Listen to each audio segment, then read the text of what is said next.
Good afternoon. Welcome to Fort Walton Beach. What we're doing, your daily dose of local news, community engagement, in-studio interviews with local movers and shakers, and sports and local history whenever we can squeeze it in. We have a very special guest today. Our Miracle Strip Body Shop guest of the afternoon is Mr. Ted Arcidi. He is a former world record holder of the bench press. He is a former WWE, WWF superstar. He wrestled with Fritz von Erich's World Class Wrestling Association. He also wrestled for Stu Hart's Stampede Wrestling.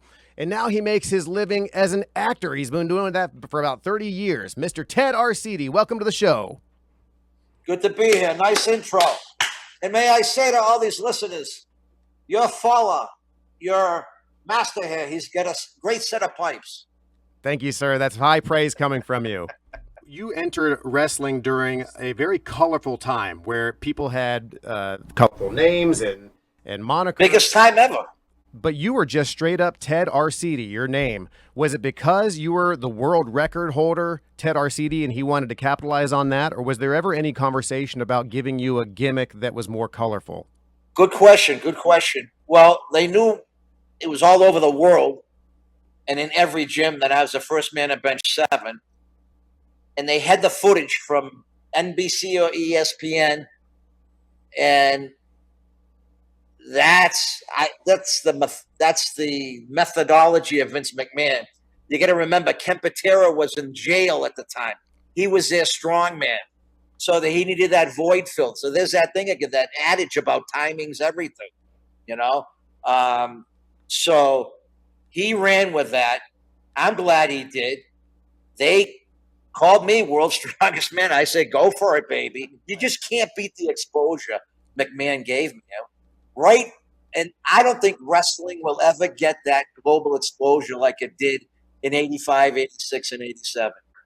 I mean, you tell me. I think you hit the nail on the head, Ted. We were like larger than life, and we're proud of it. So who was it? Tony Altamore, was he the first person who, quote unquote, smartened you up to the business? Or how wise were you to the wrestling industry before you met Tony? I was a neophyte. I didn't know anything about selling. I didn't know anything about works and marks like you guys. I didn't know anything. I was a mark, I guess. But I knew I could do well because I'm thinking, okay, these guys, yeah, they put their time in and stuff like that. I know if I pursue this thing, I'm going to work 10 times harder than them in this 6-month camp than they ever did. And I think I'm going to make it. So, I guess I had to have confidence in myself. And it worked out great. It did, because immediately you were thrust into the spotlight. You were put into the card for WrestleMania 2. You competed in a really popular... I mean, who can ask for better, you know? I think that's what's very impressive is, from what I'm gathering, you had no affiliation with WWF at WrestleMania 1, and then just 1 year later, you're already in an upper tier match at WrestleMania 2.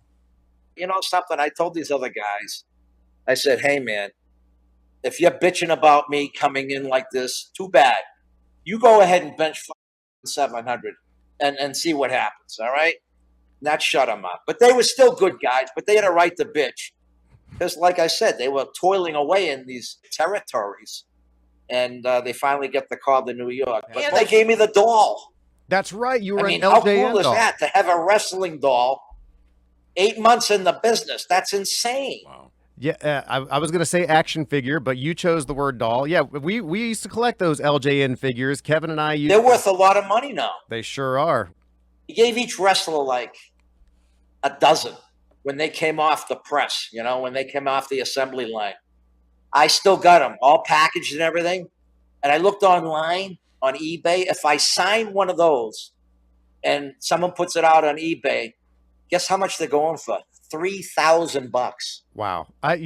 Because it's the original golden generation of wrestling, unpackaged. Yeah, it's unbelievable.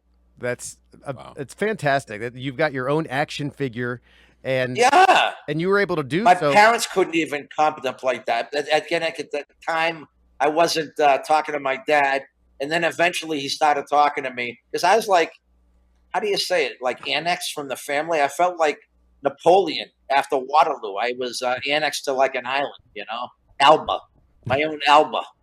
So, but once he saw me on TV and I was making money, and he knew I was taking advantage of the timing and the situation and the media of this WWE. He came around and he became my biggest fan. Yeah, I was an anomaly. Hey Ted, I want to jump back to WrestleMania 2 real fast. Of course, Sure. it was very adventurous and cutting edge and very risky with the three venue Right. the three venue setup. I was just always been curious, what was the attitude backstage with the talent about that structure of for the event? We knew Vince had the golden touch. And you're right, you got the New York venue, you get the Chicago venue, then the LA, and he was doing something that just wasn't ventured at all. He's almost like a Ted Turner because he's innovating all the time. Probably the greatest promoter ever. I mean, even bigger than P.T. Barnum, because this guy went global on TV when he started nabbing all the cable stations and stuff.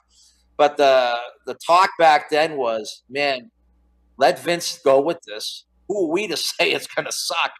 If it wasn't for Vince, we'd be a bunch of gym rats, So go with it, And I always thought it was amazing when, okay, this is WrestleMania 2. I'm in the greatest battle royal, the biggest assembly of strong men, big men, toughest men. And you got to remember, this is with the NFL.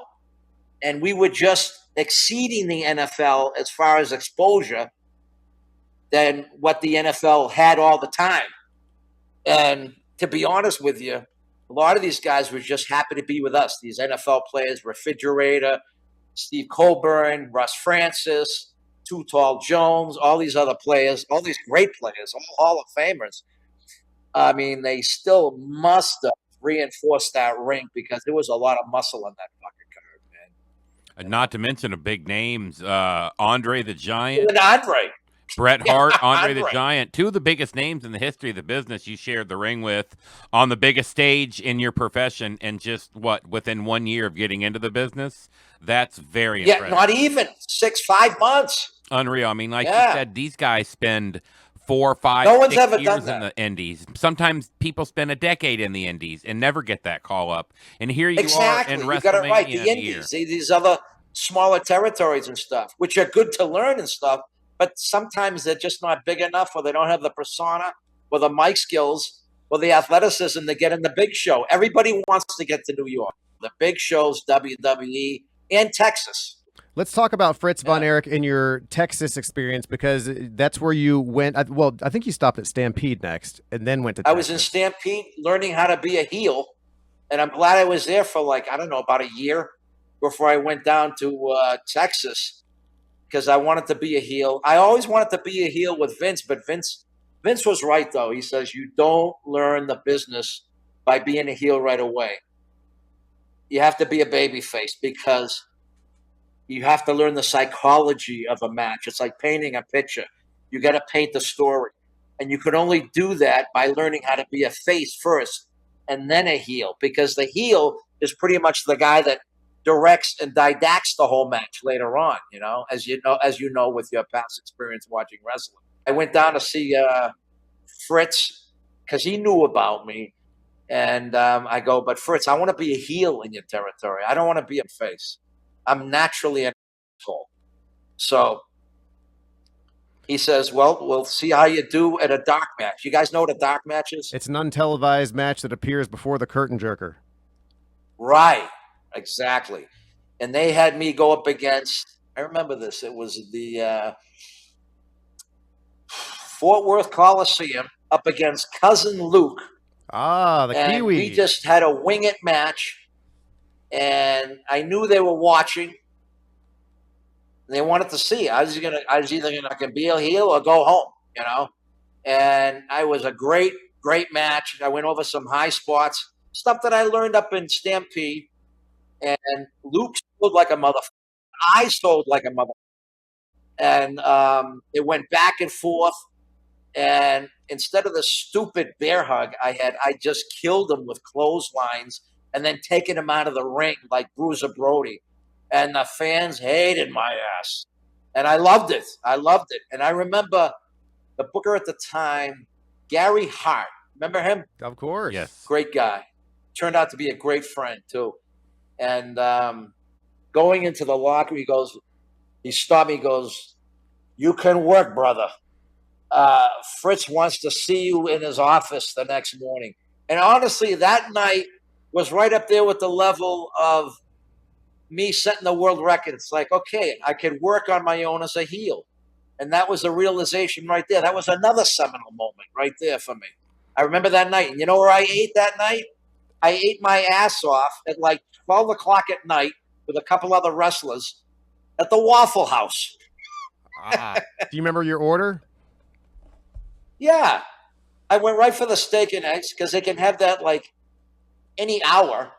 And then I had some pancakes. Yeah, it was great. And then I went to see Fritz the next day. And he had his office at the Sportatorium. And Fritz had the world record tape also. So he promoted me down there on that before I got into the ring. That was very crucial, very instrumental too, between Vince and Fritz von Erich. They showed that world record being blasted up, legit world record, a true shoot, and that just got people like fired up. We got to see this guy. And we instantly sold out the Sportatorium all the time. In his Southern garb, he goes, "I like you, Arcidi. You did great last night, and I think we could do some business together. I think we're going to give you the strap for the." I go, "World strap?" He goes, No, Texas heavyweight, and we're going to give you a manager, Percy, and I think we're going to do well." And he was no bones about it, but he was such a great guy. And there's another perfect opportunity right there that I got to bring up between Vince and him. They gave me the opportunity. If I didn't have the opportunity, those guys gave me a shot. And I will always, if I see Vince, I thank him. I'm sad that Fritz passed on earlier, but I always thanked his sons. So, yeah, world-class wrestling, that we're not just talking about just a small territory. They were nationally syndicated on ESPN. Oh, so you went well, from... the correction, global. When I went down for my first TV at the Sportatorium, I had the driver with me. I go, "Well, just drop me off here." He goes, "Well, we got to drop you off farther down just to go in where the heels go." I go, okay. So we're driving. I go, "Slow down, wait a second." And I'm right by the Sportatorium, and I counted 7, 8, 9, 10 dishes, satellite dishes, going all over the friggin' world, probably. And this is for a Friday night in that Sportatorium that maybe houses 3,000 people tops, which is like a hellhole, but great for wrestling. And I thought right there, man, give Fritz von Erich total credit. He built this territory up with his sons by himself, and the guy's global. I'm so glad to get back on TV, and thank you, Fritz von Erich. There were some incredible names in world class at that time. You were running with the Dingo Warrior and Maniac Matt Who Bourne. was just with me too right before he left, and they helped build this territory up. Texas. I was very fortunate to be in the stable of Percy Pringle, who had managed. I think he ended up managing Cactus Jack after I left. But yeah, he was a phenomenal manager as a heel, and he was well known, and he was over already down in Texas and all over the world with his puss on TV. He was hilarious. That he epitomized what a wrestling manager could do. Oh, he was phenomenal. I used to crack up half the time. We'd have to do it over and over because that guy just made me crack up. His he had that expression, silly looking suit jacket with all the stars and shit on it, and then that face. It's like you wouldn't buy a fish from a horn pot with that guy. I mean, he would sell you the Brooklyn Bridge, but he was serious about it, and he had that look. I just knew he was going to go to New York because he was the consummate manager. Do you have any memories, core memories that stick out from your time at World Class that involve The Undertaker when he was wrestling as Texas Red or the Yeah. When I was wrestling Texas Red, it was kind of like a preliminary match for him. But I remember him, and I remember he was doing some moves and stuff, and he had the height, and he was very respectful, good kid. And I had some great matches with Brody. That's where I learned to take it out of the ring, because people love to take matches out of the ring, and anything goes, man. A steel chair, a pylon, a post, anything. And Brody was good because he gave me the psychology too and he was a great guy. He was. And Matt Bourne, we had some great matches together. Matt was he was actually a pretty smart kid. The problem was we used to have great matches. He'd sell, and I'd do my thing, and he'd sell, and I'd sell. We'd take it out of the ring.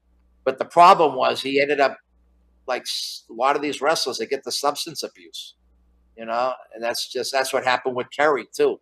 And I feel real bad because I was tight with Kerry. And it's how do you say it? Is it inevitable? What's the term I'm trying to figure out? It's sad. They just get captivated by it. They're like rock stars, instantaneous rock stars. And they rely on the drugs. And then you're on the road too. And I saw this more with WWE.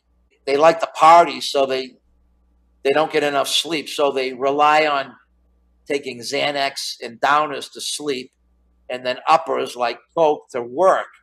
And that, with my medical science background, is just the worst thing for your body. Because as you know, when your body breaks down at night, it needs deep restorative sleep. And you don't get that if you're taking Xanax or these downers or these Valiums and stuff. It only gets you halfway. So it causes heart damage. That's when your heart recuperates and re-strengthens itself when you get into deep REM sleep. And they never obtain that. That's why half these guys died of heart attacks in their sleep at night. You're right. Yeah. When you look back at the cast of characters that appeared on past WrestleManias, we'll pick WrestleMania 5, for instance. More than half. Yeah, how many are alive now? Exactly. More than half of them have passed on, and a lot of them because of the demons that they had to battle along the way. Well, Mr. Ted Arcidi, I know that you are a very busy man. Thank you so much for giving us an hour of your time. We could honestly wax nostalgic many, many more hours. Hey, would you like to come back and do a part 2 sometime? I'd be enamored. I'd love it. All right, I perfect. think it'd be great. Yeah, we haven't even scratched the surface. You guys have a nice angle, and you have a great distribution. I enjoy both of you guys. It's great. You have a very, how do you say it? It's a very unique angle, but you're incorporating this because of your past experience as well as what you see the business today. So a lot of people can have that attribute when they make up their own minds when they're listening to you. Thank you so much for articulating it that way. That really means a lot. This has been a very big full circle moment for Kevin and I. It's been an honor to talk to you, sir. Let's make sure that we don't become strangers, and let's do a part 2 when your next movie comes out. Yeah, that's it's going to be a movie called Bad Day with Cameron Diaz. And that's going to be out early fall. So when you start seeing the promos for that, which I know you will, let's do a part. It'd be a nice blast off of that. Yes, sir. His name is Ted Arcidi. He is the former world record holder for the bench press. He is a former WWE superstar. He's a former Texas heavyweight champion, and he is an actor extraordinaire and a good friend of the show. Ted, don't be a stranger. Thank you so much for your time, sir. Thanks a lot, you guys. Appreciate it. Yes, sir.